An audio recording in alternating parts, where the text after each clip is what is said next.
FIR Sanjay Singh पे कर रहे हैं। संजय सिंह पे तो एफआईआर करते रहते हो, रोज करते रहते हो, करो एफआईआर। मुझे तो आपने जेल में भी भेजा। लेकिन एक बात कान खोलकर खुद सुन लीजिए, आप जितना मुझे जेल में भेजेंगे, जितनी एफआईआर करेंगे, उससे ज्यादा ताकत से आपके खिलाफ बोलूंगा, आपकी गलत नीतियों को, आपके गुनाहों को उजागर करेंगे। एक बार जोरदार नारा लगाएंगे, भारत माता की, इंकलाब, आम आदमी पार्टी, अरविंद केजरीवाल।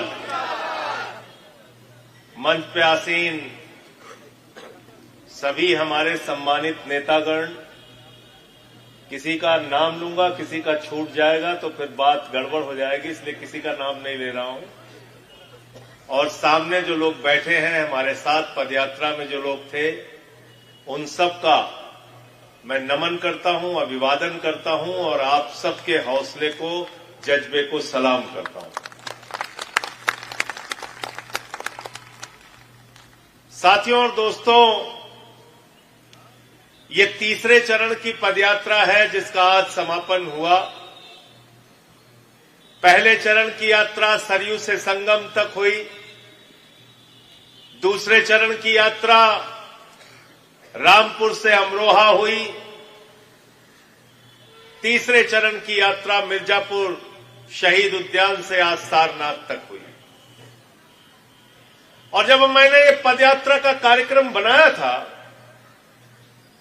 तो मेरे अपने साथियों के मन में भी बहुत सारे सवाल थे।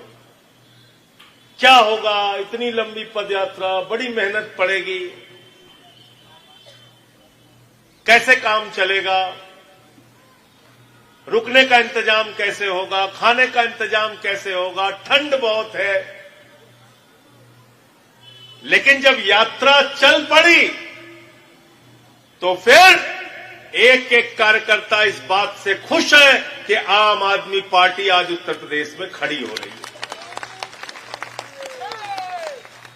हमारा संदेश गांव-गांव तक पहुंच रहा है, हमारे मुद्दे लोगों तक पहुंच रहे हैं। आज राजनीति मुद्दों से विहीन हो गई। राजनीति होती है तो शिक्षा की बात नहीं होती, जिससे आपके मासूम बच्चों का भविष्य बनना है। राजनीति होती है तो स्कूल की बात नहीं होती, अस्पताल की बात नहीं होती, जहां आपके लोगों को अच्छा इलाज मिलना है। राजनीति के अंदर बिजली मुद्दा नहीं है, पानी मुद्दा नहीं है, सड़कें मुद्दा नहीं है, किसान को खाद की बोरी नहीं मिलती मुद्दा नहीं है, नौजवान रोजगार की चाहत में आत्महत्या करके मर जाता है मुद्दा नहीं है, पासी समाज के बुजुर्ग को मंदिर में पेशाब चटवाई जाती है मुद्दा नहीं है। मुद्दा क्या है? बटोगे तो कटोगे। हिंदू मुसलमान समाज को बांटो। यह काम क्यों हो रहा है? मैंने बहुत गंभीरता से सोचा मेरे दोस्तों, यह इसलिए हो रहा है कि आप अपने असली मुद्दे पर बात ना कर सके, स्कूल पे बात ना करें, रोजगार पे बात ना करें, सामाजिक न्याय पे बात ना करें, अपनी जिंदगी की दुश्वारियों पे बात ना करें, इसलिए पूरे समाज को हिंदू मुसलमान लड़ाई झगड़े और फसाद में डाल दो। गलत तो नहीं कह रहा हूं, गलत तो नहीं कह रहा हूं। उत्तर प्रदेश में सरकारी स्कूल हजारों की संख्या में बंद करने का निर्णय लिया गया मेरे दोस्तों। अगर उत्तर प्रदेश की 24 करोड़ जनता में 1 लाख लोग अगर सड़कों पे उतर गए होते तो किसी सरकार की हिम्मत नहीं थी बच्चों के स्कूल बंद करने। लेकिन फिर भी मैं बधाई देना चाहता हूं, वो संकल्प हमने लिया कि हमारे गरीब के बच्चों का जो स्कूल है वो बंद नहीं होने देंगे। हम गए जौनपुर, हम गए आगरा, हम गए सुल्तानपुर, हम गए सरकारी स्कूलों में बच्चों के साथ बैठे, उनसे पूछा क्या हो रहा है, कहने लगे अब बच्चे हमारे पढ़ने नहीं जाते। एक मजदूर मिला जौनपुर में, राजेश यादव जी थे वहां पे, अनुराग जी भी थे। मैंने कहा क्या हो रहा है आपके बच्चों को? बोले 3 बच्चे हैं, अब मैंने पढ़ाई बंद करा दी उनकी। देखिए दिल्ली और लखनऊ में बैठने वाले अधिकारी इस कष्ट को नहीं जानते। सुनिए उस मजदूर की बात। मैंने कहा 3 बच्चे आपके सरकारी स्कूलों में क्यों जाना बंद कर दिए? तो कहने लगा सुबह मैं मजदूरी जाता हूं तो जाने से पहले बच्चों को स्कूल पहुंचा देता हूं। पत्नी हमारी घर का काम करती है और दोपहर में जब छुट्टी होती है तो पत्नी बच्चों को लेने के लिए चली जाती है। अब इन बच्चों का स्कूल 5 किलोमीटर दूर हो गया, ना तो मैं इन बच्चों को वहां छोड़ने जा सकता हूं, ना मेरी पत्नी उनको वहां से लाने जा सकती, इसलिए हमने इनकी पढ़ाई बंद कर दी।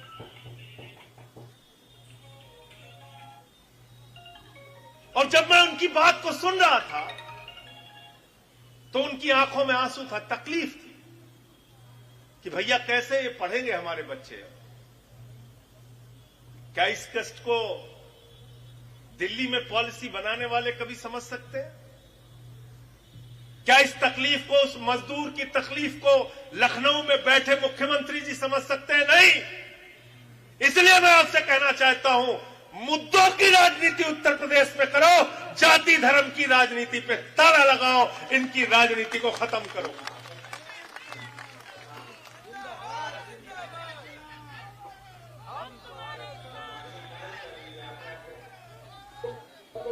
जब ये हिंदू मुसलमान की बात करें तो याद कर लेना तुम्हारी जेब काटने वाले हैं। याद कर लेना कोई ना कोई सरकारी कंपनी अपने दोस्त को देने वाले हैं, बेचने वाले हैं देश को। आज क्या हो रहा है बनारस में?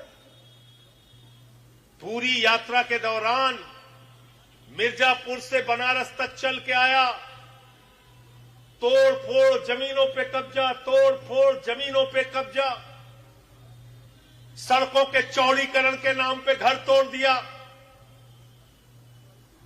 किसी कंपनी को बसाने के नाम पे जमीन कब्जा कर ली। यहां हरसोस के लोग बैठे हुए हैं हाथ में बैनर लिए हुए।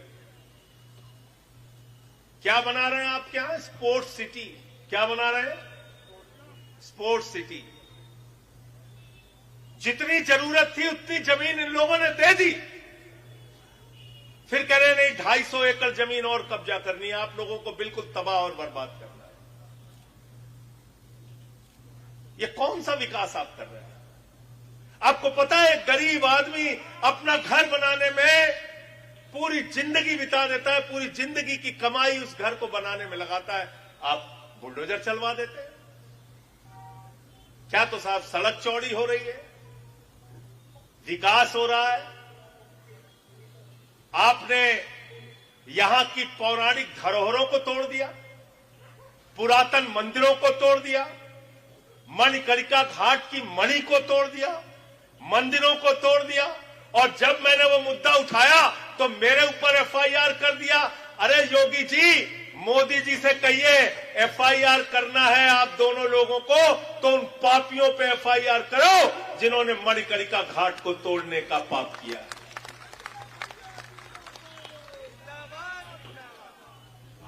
ये कौन सा विकास है आपका? आपने मणिकर्णिका घाट को तोड़ दिया, माता अहिल्याबाई होलकर जी की प्रतिमा आपने तोड़ दी, कह रहे हैं आई वीडियो है। अरे भाई, स्थानीय लोगों ने वो वीडियो बनाया, वहां के संतों ने वो वीडियो बनाया और वही वीडियो मैंने मीडिया में, सोशल मीडिया में डाला। आपने तोड़ दिया। काशी कॉरिडोर के नाम पे आपने मंदिरों को तोड़ दिया, काशी कॉरिडोर के नाम पे मंदिरों को तोड़ दिया। मंदिरों के जो टूटे हुए शिवलिंग हैं आज भी लंका थाने में पड़े हैं। मैं मीडिया के लोगों से कहना चाहूंगा, जाके देख लेना। एफआईआर संजय सिंह पे कर रहे हो। संजय सिंह पे तो एफआईआर करते रहते हो, रोज करते रहते हो, करो एफआईआर। मुझे तो आपने जेल में भी भेजा।